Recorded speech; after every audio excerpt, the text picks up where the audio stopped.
Good morning and welcome to the Morning Scoop, your daily Buckeye fix from BuckeyeScoop.com. I am Tom Orr. It is Monday, June 8th, and I am joined by a gentleman I've actually done a podcast with before, once or twice. His name is Tony Gerdeman. He is the host of the Buckeye Weekly podcast, which comes out 3 times a week, which makes the name kind of not exactly right, but that's okay. We're giving you more than the name implies, and that seems okay.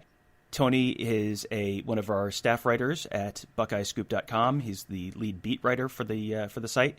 Tony, can you just, for people who are not familiar with you or your work, can you just kind of give us a little rundown of where you've your history with covering the team and what people can expect from you? Yeah, I've been on part of the beat for the last decade over at theozone.net. And finally came here. So what they can expect is, daily coverage of Ohio State football, Ohio State basketball when more around that season. But yeah, covering the football team in any way that we can through, interview sessions, articles, commentary, columns, speculation, just providing as much football content as we can at BuckeyeScoop.com for the people who so clearly and dearly need it. And you also cover Michigan every once in a while. When does that come out? Oh, yeah, Michigan Mondays. I do a Michigan Monday during the season after every Michigan game, but it's a way to keep people up to date, keep Buckeye fans up to date on how the Maize and Blue did that week as it relates to the Buckeyes. And then throughout the year, there'll be we'll do some here and there when a need arises, and the need will arise today, as you'll see on the site eventually today at Michigan Monday, that will just remind people that this is still very much a rivalry and people should very much care.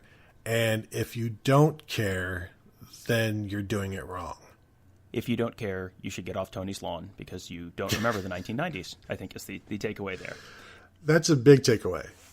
For people who don't know the history of Michigan Monday, that was something that Woody did when he was the coach at Ohio State. They would, during the Big 2 Little 8 days, they would just take every Monday during the season and just practice for Michigan because they knew they were going to clobber Iowa or Purdue or whoever they had on the schedule that week. So they would just focus on Michigan every Monday. So that was the origin of that. Started by some guy named Tom Orr at the Ozone a long time ago. I don't know what happened to him. Today is, in addition to being Michigan Monday, today is Ohio State Monday because Ohio State players are going to be back in the Woody Hayes Athletic Center today. Actually, as you're listening to this, they are probably already in there starting to work out. But this is going to be a little different from how things were before the pandemic. The last time we were in there with them was back in March, and things have changed quite dramatically all over the world, but especially in the Woody Hayes facility. Can you kind of run us through, Tony, what they're going to be doing to kind of keep people safe and try and keep COVID from becoming an issue with the team? Yeah, the university released a statement on Friday of all of the different the set of protocols for all of the student athletes returning, and it's not just football; it's it's all of the sports going on right now, or that will be in the fall. And so even before the voluntary workouts can begin, there's 5 things that the players have to do. And first is they'll get a physical examination on campus by team doctors or trainers. And there's a bunch of different education that they'll do through their phones or their computer in terms of understanding the safe physical distancing policies and practices in place. They're going to get more education in terms of face coverings and how the virus can be transported, and hygiene practices and cleaning and disinfecting your area and your home, and which all sounds, I bet this is going to be so fun for teenagers and like 21-year-old guys who are like, have you seen my apartment? Are you seriously telling me to do all of this stuff that I've been avoiding doing ever since I moved out from home? But then they also have to view an online video of the walkthrough of the WHAC and the Woody Hayes Athletic Complex and what that entails now and how that is. But the key thing here is also that there's going to be COVID-19 testing, and they'll be quarantined for 24 to 48 hours or until test results were available. So Gene Smith had talked previously that testing wouldn't be a part of the workouts. It would just be temperature checks and stuff like that. But before they can get to that point, they will all be tested. And so then if everybody clears, they can begin workouts. If they are testing positive for COVID-19, they'll have to self-isolate for 14 days in their homes.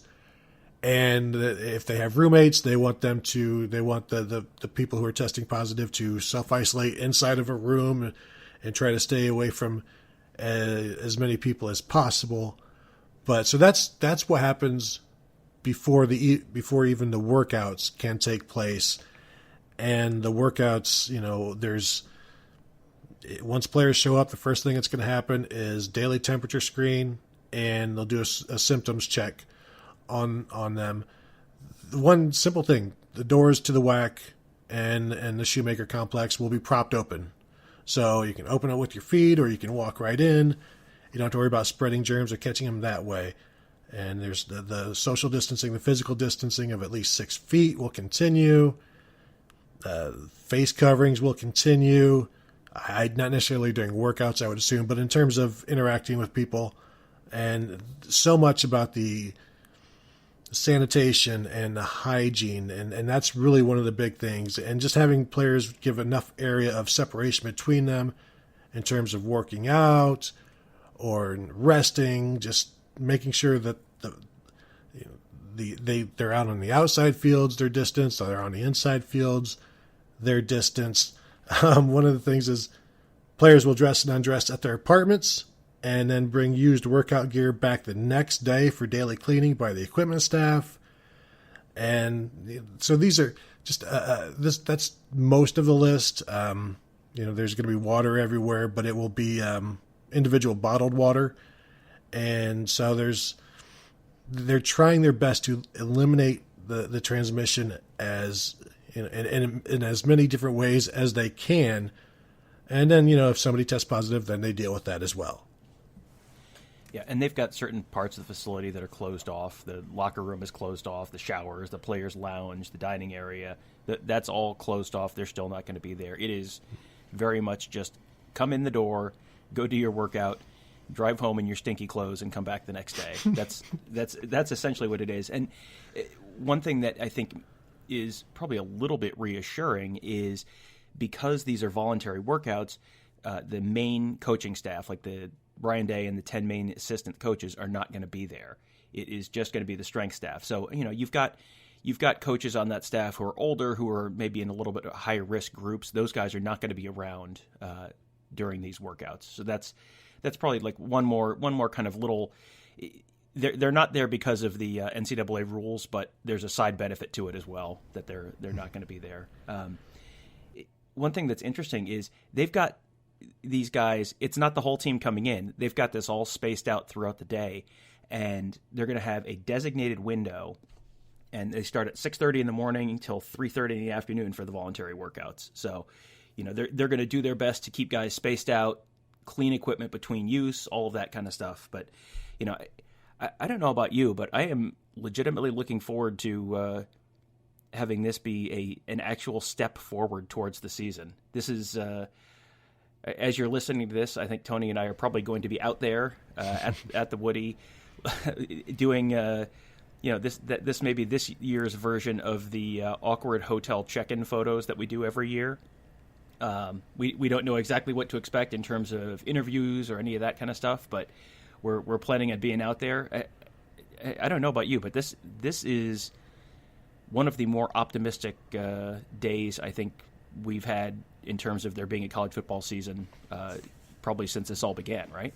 Yeah, because it's no longer just planning; it's actual implementation of those plans. And so they'll have no more than 9 players at each workout, but they're working out, and so they are progressing towards the season. And really, we talk about sports bringing us back to normalcy.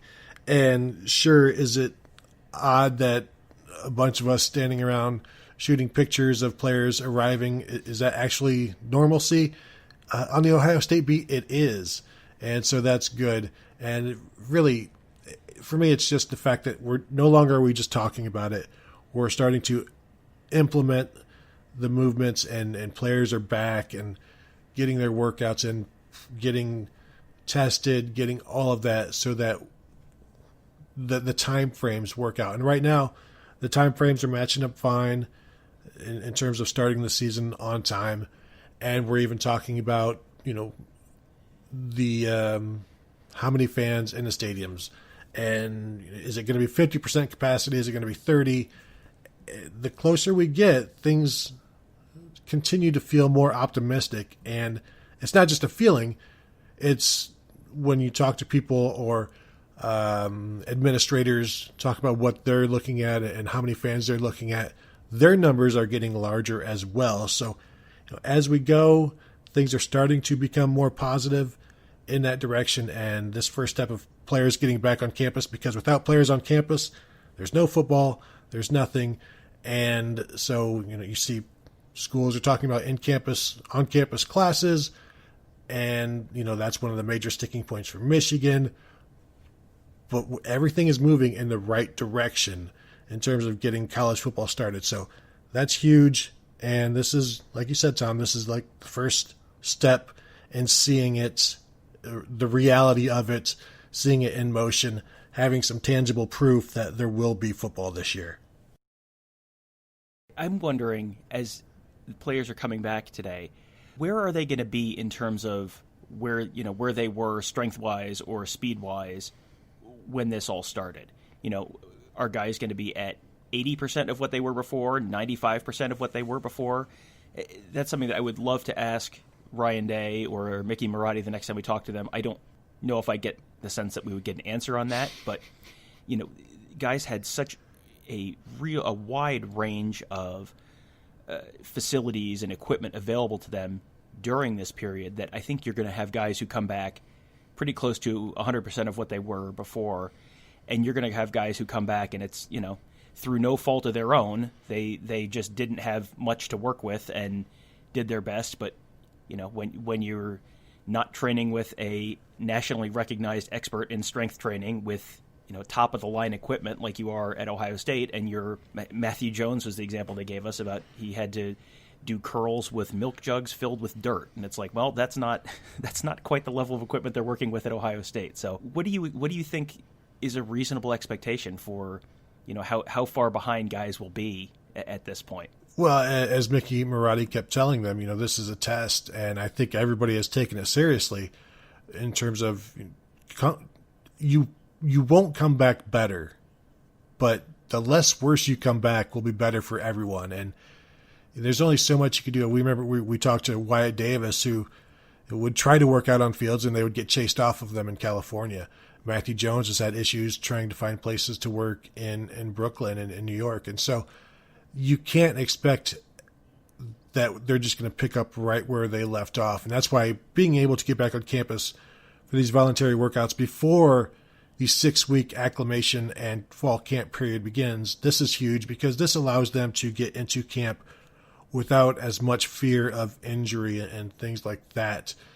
But in terms of where they're going to be, they have been working and they don't want to let themselves down. They don't want to let their teammates down, like Josh Myers and Wyatt Davis and Justin Fields. This is a huge year for them. And so I don't think they're alone in doing everything they can to be ready for this. And, now once everybody arrives, they'll get their body tested, lean muscle mass and all of that. And how we can, in the team meeting room, they've got the chart, the board of the Buckeye leaves, who leads the team, how many they got in each game. I wonder if there's probably going to be some sort of a chart like that as well for how they returned. And are you going to have gold stars or are you going to have frowny faces? And that'll let everybody know, like, you could have come back better and you didn't. And of course, you'll have some players who are like, well, it's one thing to work with Mickey Marotti. It's another thing when all I have is Sherwin Williams. It's like, I can't get as much work done with paint cans. All right. Yeah. The weight bands are nice and I've got some paint cans and I can bench press my bed, but it's not exactly the same as having world-class facilities. So I apologize. I just hope they don't make the media take a conditioning test this morning when we go back to the Woody as well. I'm not sure how we would all do with our conditioning after this long layoff.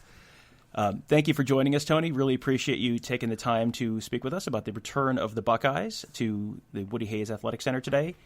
We will be out at the Woody today throughout the day to provide photos, whatever coverage we're able to get on the return of Ohio State football to campus, which feels like a pretty momentous day right now. We'll also, as Tony mentioned earlier, you can also check out his Michigan Monday piece. That'll be going up a little later today on BuckeyesScoop.com.